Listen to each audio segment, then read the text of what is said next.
The stars were quiet but not empty. Far from where Earth once spun, a great ship moved slowly through space.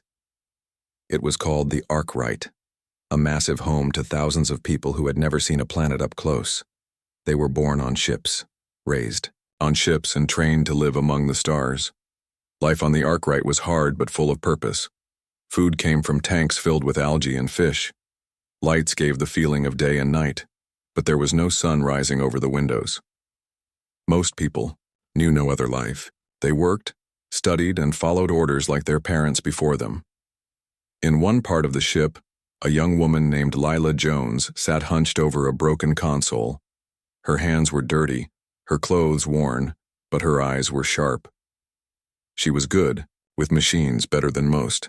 Some said she could talk to wires and circuits like others talked to dogs or birds. "You almost done?" asked a voice behind her. Lila looked up. It was Daniel Hale, the commander of the training unit. He was older, his face lined with years of service. He wore a uniform that still fit tight and a stare that made even grown men look away. "Almost," she said, not slowing down. "Just need to reroute the signal." He stepped closer, watching her work. "We leave for the edge soon. You should be training, not fixing old boxes." She smiled without looking at him. "What's the point of training if the gear doesn't work?" He didn't answer right away. Instead, he looked at the blinking lights around them. This part of the ship was old, forgotten by most. It held old records, broken tools, and messages from the past. Things most people tried not to think about. "Dow, you ever wonder what it was like?" he asked. "Earth?" she said, finally looking at him. "Not really. Seems like a fairy tale to me." He nodded. "To most it is.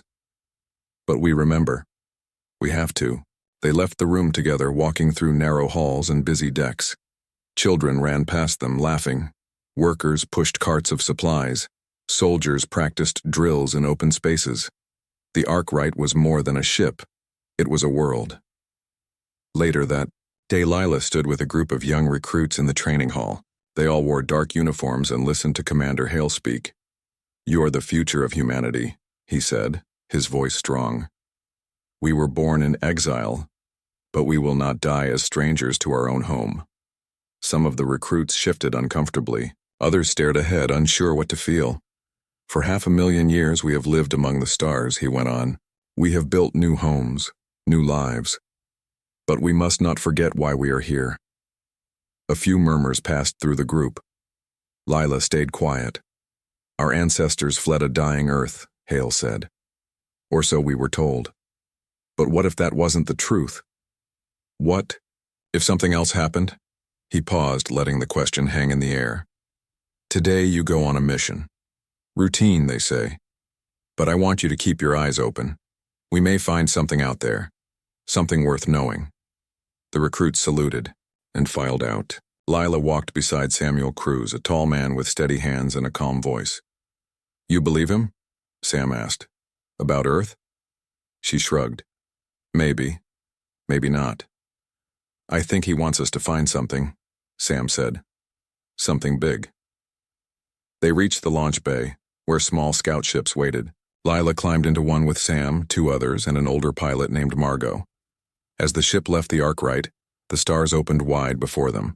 The deep black of space stretched forever. The mission was simple. Follow a signal, check old ruins, report back. But signals sometimes lied, and ruins sometimes hid secrets. As they flew deeper into the unknown, Lila watched the screen. Data scrolled past, mostly noise. Static, echoes of time. Then, a flash. "Wait," she said. "Go back." Margot slowed the scan. The signal repeated. It was faint, broken, but clear enough. "Earth. Falling. Not natural. Attack." Lila felt her heart beat faster. Sam leaned forward. "Is that what I think it is?" "Could be a loop," Margot said. "Old message stuck in space." But Lila knew better. She pulled the signal into a clearer channel. The voice cracked and faded, but the words were real. "We are under attack. Not alone. They are coming." Silence followed. The four of them sat still. "We need to tell Hale," Sam said. Lila nodded, but she already knew. Nothing would be the same after this. They had found something, and it changed everything. Darkness wrapped around the small ship as it flew back toward the Arkwright. The signal still echoed in their minds. Earth. Falling. Not natural. Attack. Lila stared at the screen even after it went blank. The message was old. So old it should not have been possible to find anything left to prove it was real. But she knew what she had heard. And so did the others. Sam sat across from her, arms crossed, brow tight with thought. Margot focused on flying. Jake, the other crew member, kept checking his gear like he needed something solid to hold on to. When they finally docked inside the massive belly of the Arkwright, Commander Hale was waiting for them. He didn't say much, just nodded once and motioned for them to follow. They walked through narrow halls past people who barely looked up from their work. Life on the ship went on, unchanged. But Lila felt like everything had changed. In a small room deep inside the ship, Hale played the recovered message again. The voice cracked and broke, but the meaning was clear. We are under attack. Not alone. They are coming. There was silence after it ended. Then Hale spoke. This changes everything. He turned to Lila. Can you trace where it came from? She nodded. I can try, but it's going to take time. Do it, he said, and keep this quiet. Days passed. Lila worked without sleep, pulling data from deep archives, comparing star maps, chasing echoes of the past. Slowly, she found a pattern. The signal hadn't come from just anywhere. It had come from Sol. The Sol system, the place that used to be Earth. Hale gathered a small team. Sam was among them. So were Lila, Margot, and a few battle-tested soldiers. They boarded a scout ship and left the safety of the Arkwright behind. As they traveled deeper into space, the stars grew thinner. The cold of the void pressed in. They followed the signal's origin, step by step, until they reached a place no human had seen in 500,000 years. Sol. What they saw made them stop breathing. Nothing moved. No planets spun in perfect lines. No blue ocean sparkled in sunlight. Earth was gone.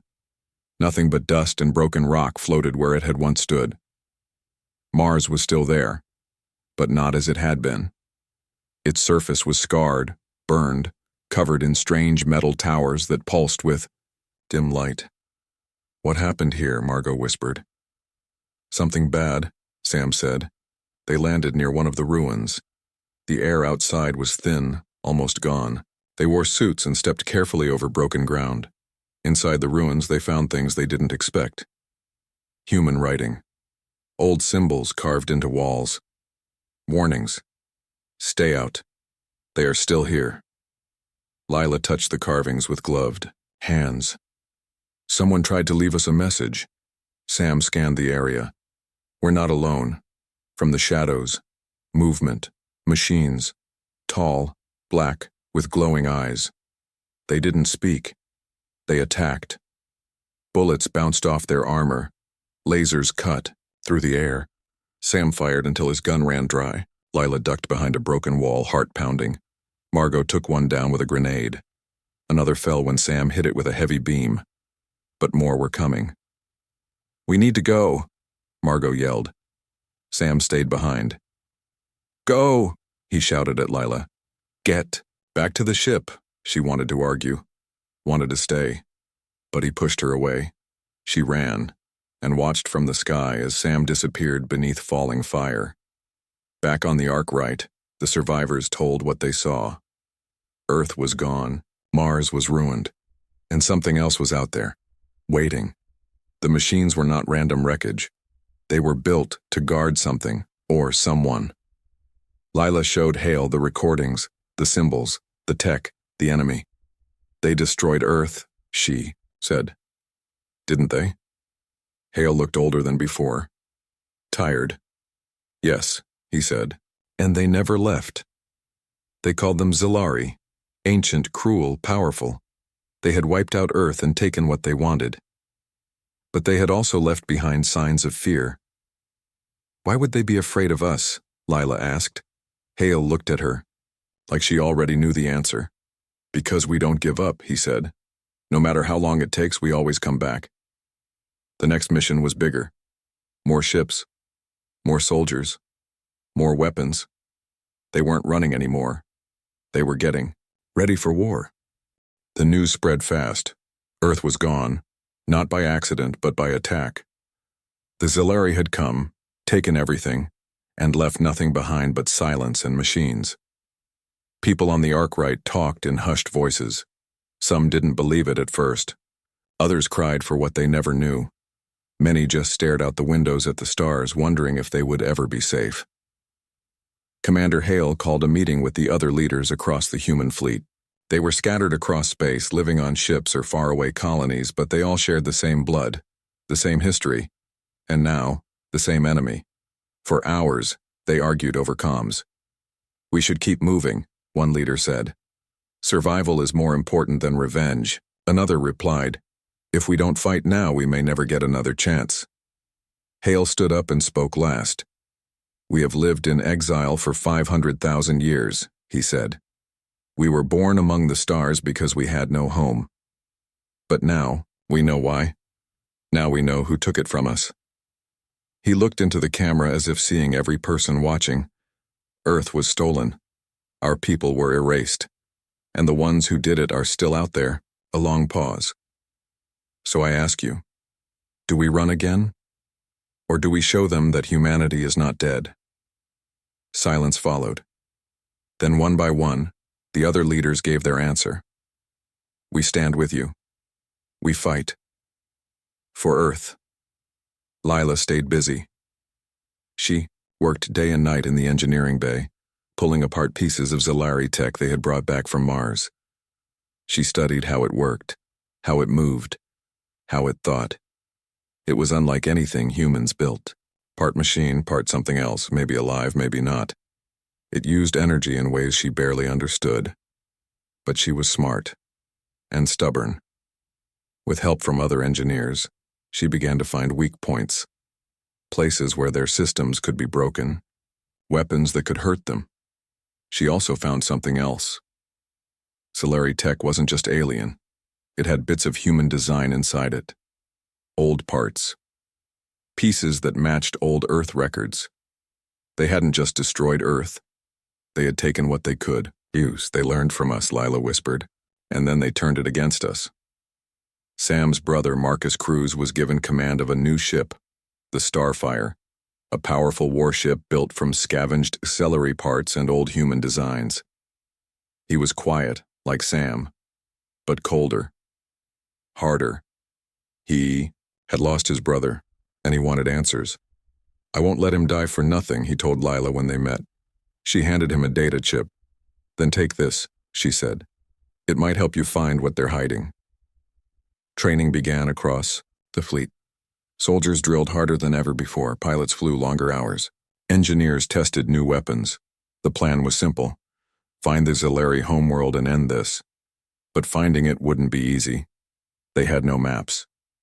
Only fragments of old signals, broken star charts, and guesses based on where Earth once was. Lila helped build a new tracking system. It pulled from ancient databases, old navigation logs, and even stories passed down through families. "Some of these stories might be real," she said. "Not just myths." After weeks of work, they found something. A signal weak far away, but pulsing with the same pattern as the ruins on Mars. "This could be it," Hale said. They gathered the fleet, dozens of ships, thousands of fighters, humans from every corner of known space. They stood together for the first time in generations, not as separate groups, not as strangers, as one people.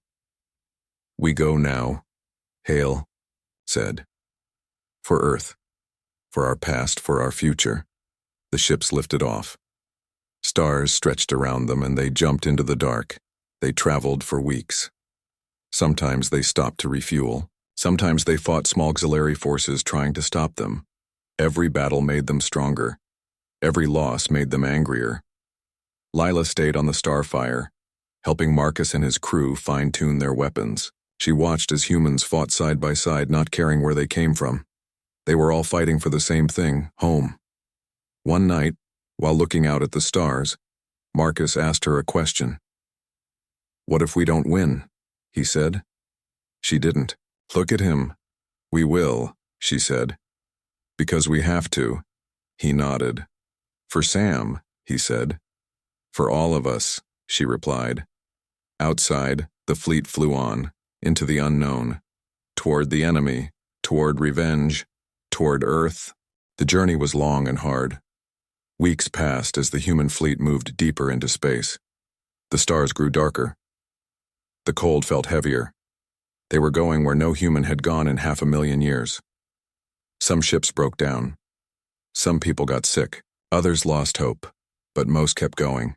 They knew what waited for them at the end. War. The Xilari homeworld. Life on the Starfire was tense. Marcus' crews ran a tight ship. Every crew member had a job. Every soldier trained daily. Lila stayed in the engine room working with other engineers to keep their weapons online and their systems running. She barely slept. Every time she closed her eyes, she saw Sam's face.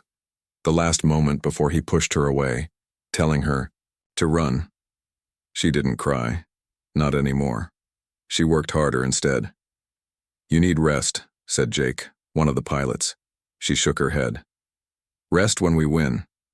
He didn't argue. The first attack came without warning. A swarm of Xilari fighters jumped, out of hiding behind a dead moon. They moved fast, like shadows in the dark. Alarms blared across the fleet. Ships scattered. Lasers lit up the void. Explosions bloomed like fire in the black. Marcus took control of the Starfire and dove straight into the fight. "We don't run," he said over comms. "We hit back." Lila watched from the engineering bay as power levels spiked. Weapons fired. Engines screamed.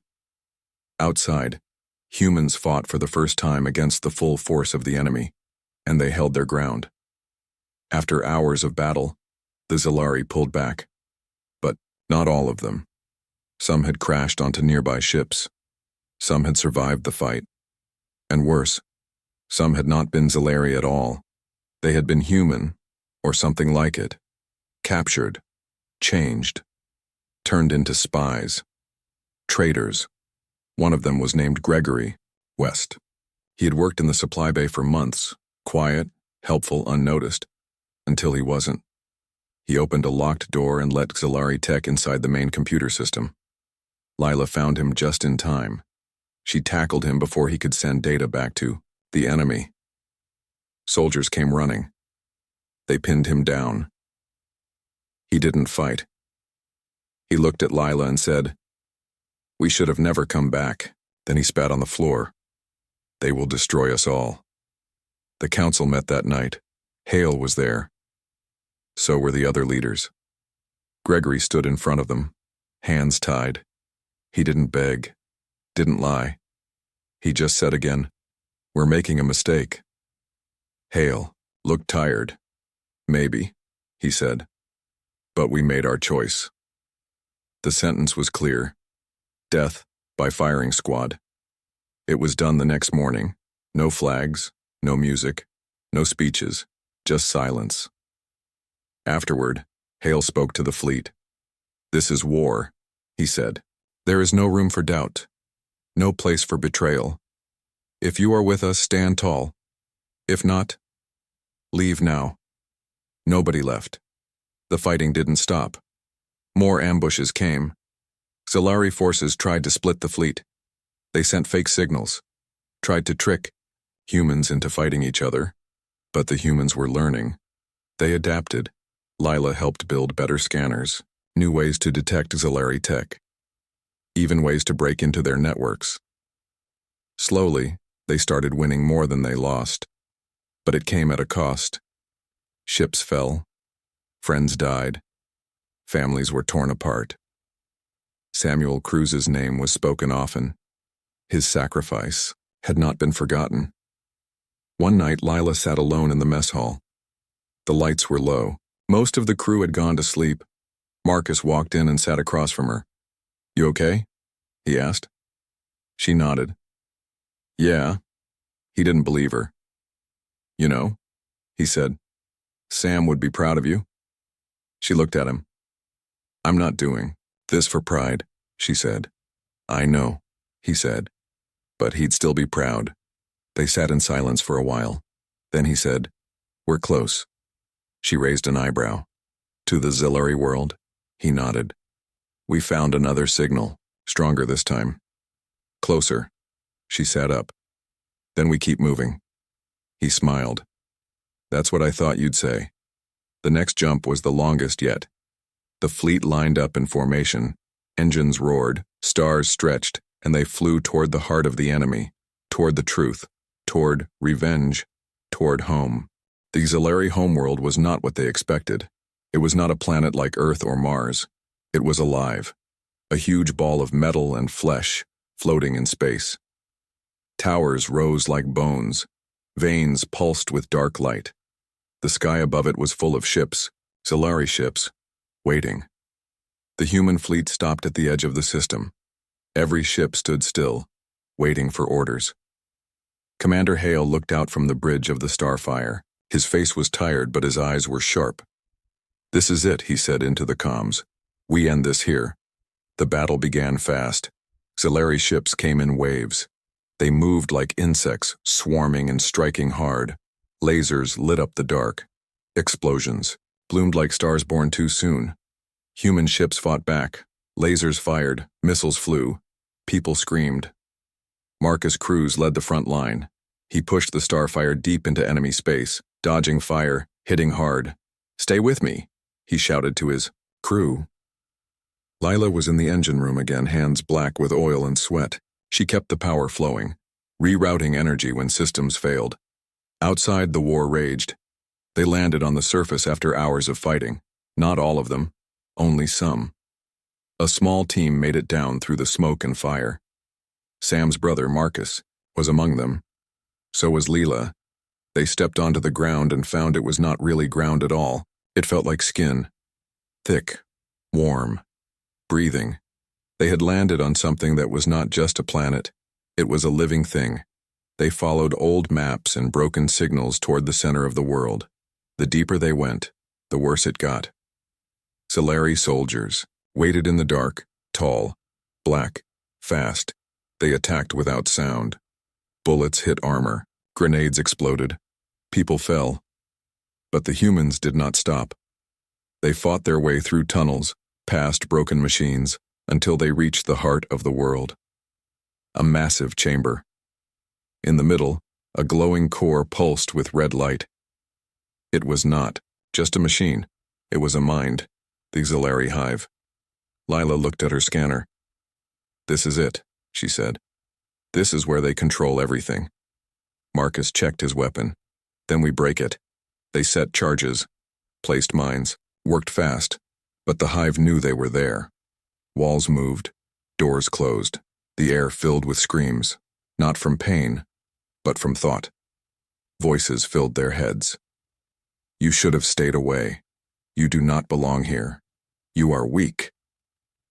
Lila fell to her knees. The voices were too loud. Marcus grabbed her. Get up, he said. We're not done yet. She shook her head. Tears ran down her face. They know us, she whispered. They see inside us. He looked at her and smiled. Doesn't matter, he said. We fight anyway. They triggered the first explosion. A blast tore through one side of the chamber. Fire lit up the walls. The hive screamed. But it wasn't enough. More Zillari came. The team started falling, one by one. Jake was the first to die. Then Margot. Then two others. Only Marcus and Lila were left, and the charges still hadn't gone off. Help. Me, Lila shouted. Marcus pulled wires, pressed buttons. Nothing worked. Damn it. He looked at the core. It pulsed. Watched. Waited. He knew what he had to do. He turned to Lila. Run, he said. She shook her head. No. I'll trigger it manually, he said. You get back to the ship. She didn't move. Please, he said. For Sam. Tears filled her eyes. Then she ran. Marcus stood alone. He pulled the final switch. The explosives lit up. Fire spread. Metal melted. The core screamed. And then it died. The shockwave threw Lila off her feet. She looked behind her. Nothing was left, just smoke and silence. She crawled to the escape pod, got inside, pressed the launch button, and flew back to the sky. Below her, the Zilari world cracked open. Parts of it fell into itself. The hive was gone. The war was over. When she returned to the Starfire, only a few ships were left. Hale was still alive. He saw her come in, saw the look on her face. "What happened?" he asked. She looked at him. "It's done," she said. He nodded. "Then we go home." Space was quiet again. The Zilari world was gone. Their ships were destroyed. Their hive was dead. Humanity had won. But the cost was heavy. Only a few ships remained. Most of the fleet had been lost. Thousands of soldiers, pilots, and engineers were gone, and Earth was still nothing but dust and silence. The survivors gathered near where Saul once stood. They floated above the ruins, looking down at what used to be home. There was no planet to land on, no cities to rebuild, just memories. Lila stood alone on the Starfire, staring out the window. She hadn't slept in days. Her hands were still covered in oil and blood. She didn't cry, not anymore. She just looked at the stars and thought about Sam, about Marcus, about all the others who had fought and died so they could stand here today. Commander Hale walked up beside her. "You did good," he said. She didn't answer right away. Finally, she whispered, "We came back for revenge." He nodded. "And we got it." She turned to him. "But it doesn't feel like winning." He looked tired, older than before. "War doesn't," he said. "Winning just means you lived long enough to see what it took." They stood in silence for a while. Then he said, "We have to decide what comes next." Some wanted to stay, to build something new among the ashes of Earth. Others wanted to keep moving to find a better home far from this place. Hale called a meeting. People talked for hours. Some cried, some argued. But in the end, they agreed on one thing. They were not just survivors anymore. They were builders. They were fighters. They were humans, and they would not forget. Weeks passed. Slowly, people began to return to normal life. Ships started to repair. New homes were built, inside old wreckage. They planted flags, raised statues, named the dead. Children ran through halls that used to be cold and empty. Music returned. Laughter filled the air. Life went on. One day, Lila stood on the observation deck with a young girl named Anna. Anna looked up at the stars and asked, "What was Earth like?" Lila smiled. "It was beautiful," she said. "Blue skies, green lands, oceans that never ended." Anna looked confused. "Then why did it go away?" Lila sighed. "Because some things don't last forever," the girl thought for a moment. "But we're still here," she said. Lila looked at her. "Yeah," she said. "We are." Hale gave a speech to the fleet. "For 500,000 years we lived in space," he said. "We forgot what our home looked like. We almost forgot it even existed." He looked out at the crowd, "But we came back. Not because we had to, but because we could." He raised his hand toward the stars. "We are not just survivors. We are not just warriors. We are the children of Earth, and we will carry its memory with us wherever we go." Cheers rose. Flags waved. Hope returned. Later that night, Lila sat by herself again. This time, she wasn't thinking about war. She was thinking about tomorrow, about what they could build, about the stories they would tell. Sam's name would live. So would Marcus's and all the others. They had come back for revenge, but they had found something more. They had found each other. They had proven that no matter how far humanity fell, they would always rise again.